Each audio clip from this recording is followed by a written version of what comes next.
Pyong, pyong. Hello, everyone. How are we doing?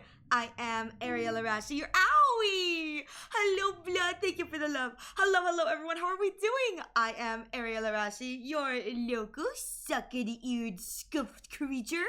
And yeah, my OBS just made me re-log into my Twitch, which is absolutely crazy. I went to type in chat to respond to Yuzu, and it went, nope, you have to log back in. And I went, what do you mean I have to log back in? I had to bring up my own Twitch stream to be like, I have to type in the chat. Yeah, the bunny explodes sometimes. It be that way. But hello, everyone. I hope you are all doing well. Hello, Yuzu. Congratulations on your first, and I cannot see any of the messages because I had to reload my thing. Anyways, sorry to whoever got second and third. I'm sure you guys did great. Sending you my love as well. But I can't read the thing, so we're screwed. Hello, Jave. How are you doing? Hello, Penguin. I hope you are all doing well. And hello, Blood and Sabriel. I hope you're all doing well. Welcome, everyone. Hopefully we'll get everything sorted out. Penguin redeemed second. Okay, congratulations, Penguin, on your second, and Jave, congratulations on your third. Thank you so much, Yuzu. I appreciate it. Oh, I'm sorry to hear you're sick. Please take care. With that said, we are going to be doing today Hundo Lino Last Defense Academo. And remember, good little soldiers follow orders. So, I'm returning to whatever the route Yuzu's put me on with the fingery crossy that maybe my man will show up again. I got teased a little bit of him, and I'm hoping, my ultimate hope is that the ending of this route is not Veshnesh showing up for the final battle, but one Edo Outski. That would make me very, very happy. Sorry, it's the best route. No, this is whatever sick little route you put me on. Listen, sorry, Yuzu. Unless if the men don't doink in this route, it's not the best route. I will retract my statement if the men doink in this route, but if they ain't doinking in this route, it's not the best route. You can't say it's the best route if they ain't doinking. That's where my brain be at the moment. So, we are going to be playing some 100 Line. Just gonna put this out here. My immense disappointment that 100 Line did not, get nominated, didn't get enough notes to be nominated for the Game Awards, but let me tell you, it's my game of the year. So like, that's what's important. It's what's important. 100 Line is my game of the year. I'm you know what I was frustrated on? I was not only just frustrated that they didn't get any nominations. My frustration was, okay, I understand, you know, it's a niche visual novel. It's phenomenal, it's what it is, but it's niche visual novel. Let's see what else got nominated. And it's the same 5 games over and over and over and over and over and over and over and over and over and over and over again. So for me, I was like, oh, that's a shame. That's a shame. But it's okay. It's okay. I'll continue to gatekeep 100 Lines so that 100 Line remains the most amazing thing it's ever been. With that said, we are going to get right into it. Turn on, we should be able to, I think you guys can hear the music now. If you guys can't, let me know. Okay, good. So we're going to get back into it. I gotta load in. Okay, good, we can hear it. All right, 52. So, TLDR, where we last left off. We have acquired a new friend. His name is Shion. I just learned that. Definitely not because Takemaru spoiled it for me in another route. But we have a friend. His name is Shion. I'm going to probably continue to call him Flame Baby Boy because I like that name better. So we're going to be romancing up Flame Baby Boy while we be a good little soldier and forget the fact that that Sire, the Monokuma ripoff, is definitely brainwashing us. But it's okay. Good little soldiers follow orders. Alright, so I've been informed that every day that I'm able to talk to him, I need to talk to him. So we're gonna spend a lot of time talking to him. So, yeah. I wouldn't take Game of the Year award seriously. No, I was gonna say mostly, yeah, I don't take the award seriously. It's more the recognition for Hundo. Hundo has sold enough copies that Kodaka is not going to go broke, which is very nice. Poor Kodaka is not going to be living out of a box. But it would be nice, I think, exposure-wise, if people got, I think more people got exposed to 100 Line. I think that, unfortunately, 100 Line has both the added benefit and the downside of being quite literally referred to as by the creator of Danganronpa. So I think it's one of those things where it's like, if you're a Danganronpa fan, if you were or enjoyed any of Kodaka's previous works, you look at 100 Line, you go, oh, that looks interesting, I'll check it out.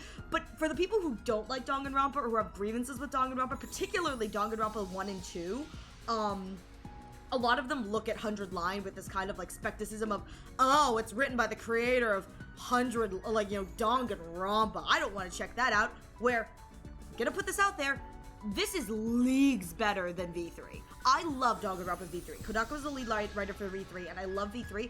This game is so much better than V3, and I love V3. So I think it's what, ow, rude.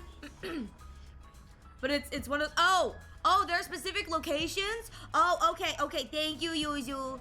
Yeah. I just saw the picture of Nozomi. It's great. Thank you, Yuzu. I appreciate it. So Yuzu's gonna be keeping track of where we go, and but we'll be talking to Flame Baby Boy. But I just after TLOU 2 won Game of the Year a few years back, it became very clear it wasn't about actual artistic quality. Yeah. I think it's one of those things where it's like, most game award show whatever thingamajiggies, you know, they probably aren't the greatest merit of what is actually a good video game. Because I'm gonna be real here, the fact that some of like the indie games that have really popped off in the last year didn't make it on there, and there were a bunch of games that I've never heard of that were like, you know, all over. I was like, huh, maybe I should have heard these. But I think it's one of those things where it's like, I wanted Hundo to be nominated just so that I could say, look, my game is there. My beautiful game is there. It's like, that's the only reason I really wanted Hundo. Not gonna lie, it's so weird not seeing any Hoyoverse. You're right, there weren't any Hoyo games. Oh, that is funky. Uma Musume was up there, which I do think is like, yeah, Uma Musume is kind of fun. But like, you're right, there weren't any Hoyoverse games on the lineup for awards this year. Oh, that's funky, because like every other game awards that I've seen this year has had at least one Hoyo nomination tangentially, but you're right. That is funky now that you say that. I don't know. Yeah, it's all about the money, so sadly a lot of smaller games don't make the cut. Yeah, this smaller game cut to Kodaka. If you're reading this, it means you bought the game. Thank you. You served your purpose. Now go. But I must admit, it just kind of makes me sad a little bit that I'm like, oh, I wish more people would see this game, because the only amount of seeing this game you get is people talking about 100 Line. Like, that quite literally is 100 Line's marketing tactic, is make people talk about it. And there's so much to talk about. Like, I've recommended Hundo to all of my friends after I started playing. I'm like, this shit's so good. But I just think it would have been nice, you know, for there to be a little more exposure for Hundo. But it's okay. We can continue to gatekeep Hundo, you know what I mean? Just continue to gatekeep this crazy little thing. I will say, all the people who are like, it's $60, my response is, yeah, and I've clocked probably 250 hours in this game, and I'm nowhere near done, so... Smiley. I wish so badly, this is just me, I wish there was like a timer here. This thing shows me the time of day that I save. I wish so badly that there was a timer that shows me how long I've played the game, because good lord, I would love to know like how much time I've sunk into this game. Yeah, this game is so worth it. And I think that it has the benefit of the fact that like, not only is it so intriguing, but it really is, I think, like, in my opinion, one of the pinnacle of Kodaka writings, you know what I mean? Like, it's very clear that he's improved so much while writing this, and it's so good. Yeah, it's $60 of actual content, not $60 for 5 hours of Battle Pass and proper future content. Yeah, this game is like 60 hours of, I think the meme is, it's $60 for a 60-hour prologue, and then what is it? I think people say the average time to finish this game is 270 hours if you're on, well, you're on PC. Steam would say, oh my god, okay, well, when we get to the end of Hundo, I need to see what like my time spent playing this game is, including the ramble time, but like that's so worth it, you know what I mean? Alright. Wait! I asked Sire why he Wait, it immediately takes me into a Bond event? Wait, this is so cute. Wait! I didn't know it immediately took me into a Bond event. Oh my god, I thought it was gonna be like one of those like things where like you just like talk to the characters, like the Bond up kind of things, like Darumi is designing an eroge, or you know, Eito and you read a book or something like that. I didn't realize it was gonna immediately take me to, oh my heart! My heart! Apparently it's deeply meaningful. And there's a flower known by that name as well. Does anyone know? What does Shion translate to in Japanese? There's obviously symbolism there that I don't get because I'm a dirty American. Does anyone know? Any of my hundo people, do you know what Shion means and why that's like important? Or is that something they go over in the game? It blooms in the Tokyo residential complex, and it's meant to convey... Oh my god. Oh my god. Common meanings include purple aster, the sound of poetry, or a combination of characters to mean garden or remember. Wait, no, that's okay. So, sorry. Coughing. That reminds me particularly of, there is a show that I really like. It's called Welcome to Demon School Iruma-kun, and in the manga, they have this segment where they have a character quite literally out of fire creating a field of flowers because it's meant to represent, Clara, my girl, yes! Iruma-kun! Oh my god. Listen, if you've never watched the English dub of Welcome to Demon School Iruma-kun, I recommend you just listen to a clip of Clara calling as. It's the stupidest and most amazing thing ever. It makes my heart, it makes my heart warm. Come here, ass! It just brings me such joy. The English dub of Claire just being like, it's so good. The Japanese dub is very good as well, but let me tell you, the English dub, there is something so pure to me about just hearing Clara say, come here, ass, or even, my favorite is just, give it a rest, ass. Like, she'll drop her voice like, we're done here, we're done, we're done.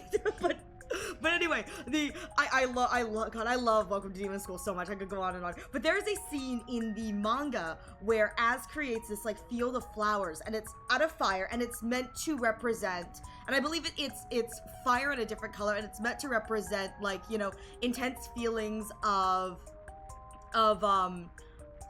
kind of like care and love and like passion and whatever. So reading the purple aster and it means a garden or remembrance just makes me think of that in the terms of like Flame Baby Boy and like a field of flowers.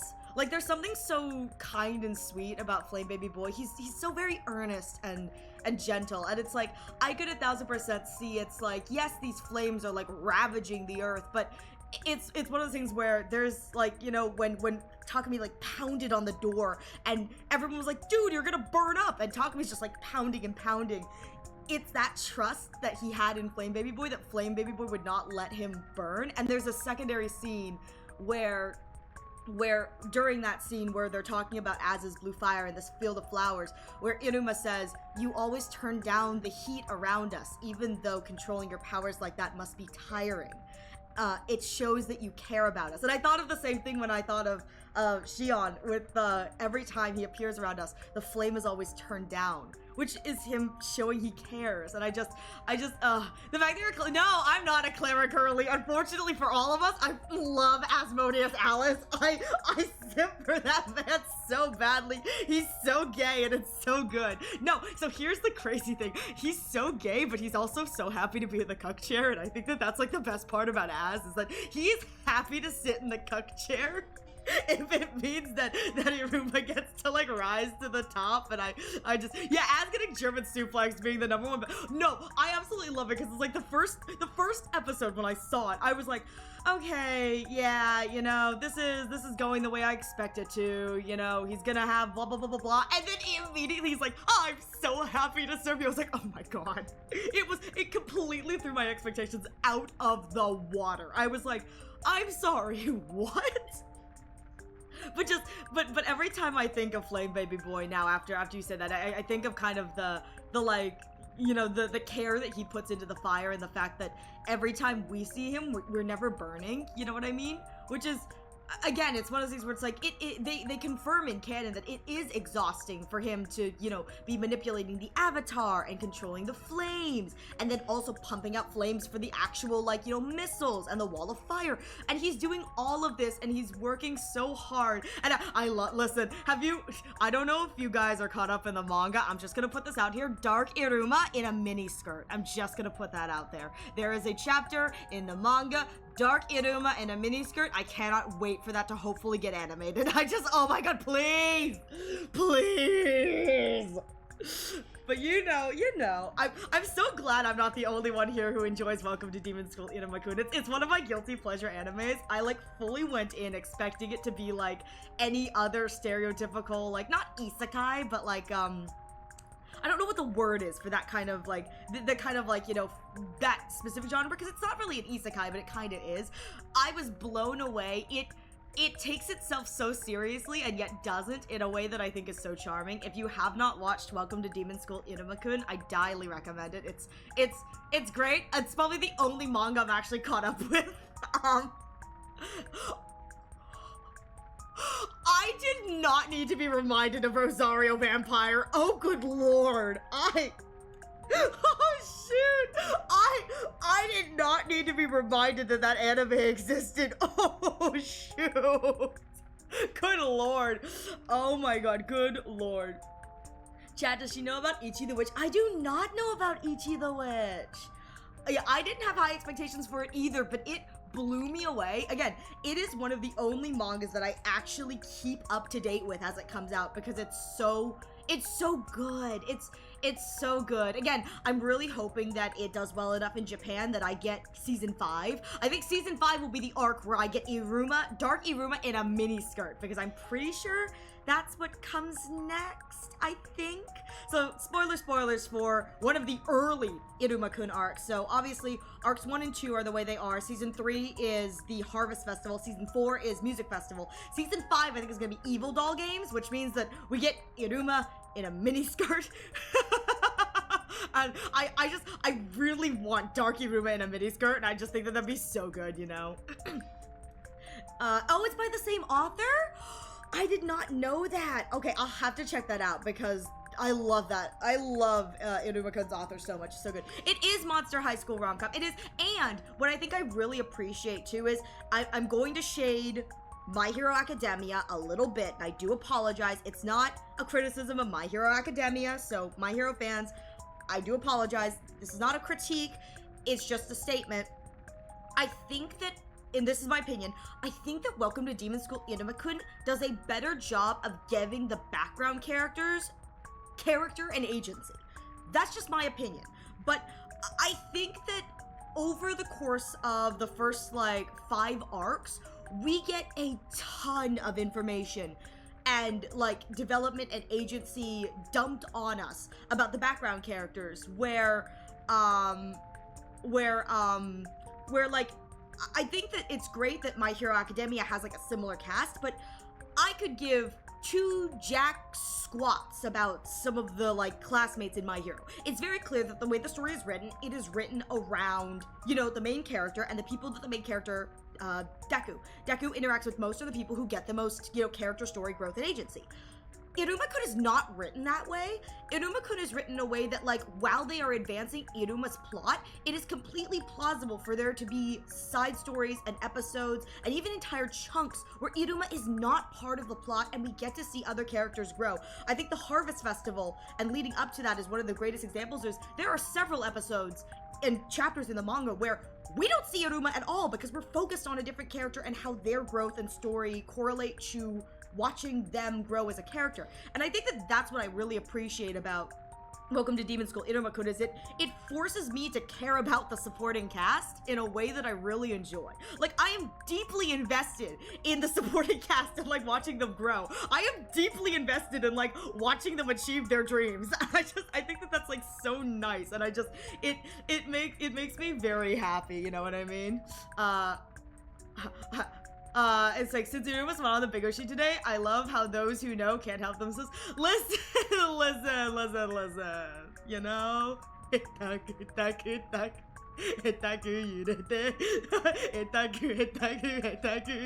can't! Don't even. Gross. You need to listen to it in English, Yuzu. It's cursed. My favorite character in Iruma's Lead. Lead has such a great character arc. And, Sabriel, I don't know if you're caught up with the manga, but if you're caught up with the manga, you know what I mean when I say Evil Doll Games lead is like a great lead. It's a hilariously great lead. But if you have not, streaming for Miguel, Really? We go back to that? Ew. But if you haven't seen in the manga Eva Doll Games Lead, I highly recommend looking at that because Lead has a great character arc during the Evil Doll games. He's completely comedic relief because it's Evil Doll Games is very much so Crocel's arc, but he strikes this great balance of like comedic relief and like genuinely like growing as a character, and I think that that's so fun. Yeah. Exactly. I love how many characters have lives and stories outside the current. It's like they make it very clear that all of the characters that we're supposed to invest our time and effort into caring have character story and like growth and, you know, like agency outside of Iruma, and all the characters who are meant to be NPCs, like the rest of the teachers, you know, or all of the random NPC students, like they're separate. But all the characters like we're meant to care about, we care about them because they give us something to care about. I'm gonna be honest here. Absolutely hated Kamui Kame, the owl. We got to his portion of the story where they talked about like why he does what he does, and I fell in love with him. I absolutely fell in love with the fact that I was like, it took a while to get that character development. But once they gave it to me, I was like, this is so good. It's like by the point we're at the manga, pretty much everyone has had at least a little bit of backstory that fleshes them out, but it's like, ugh. We love opera. Listen, we love. Listen. We love opera, but I'm so here for the fact that like they decided halfway. The author decided halfway through like the first like chunk of like, you know, of like established chapters. They're like, what if we make this like cursed wholesome friendship threesome bullysome? It's the greatest thing ever, and I think it's great because it gives the character that was like seen as unapproachable or like high and mighty in the way that Caligo is written in the first like season, you know, chunk season chapter wise. It like immediately knocks him down like a few pegs in like the best way. It's like, by the way, he's also human. Slaps opera, slaps Balam onto him, and it's like, oh damn, he does have feelings. That sucks! There is a segment, like, through his cycle, and it's so cute because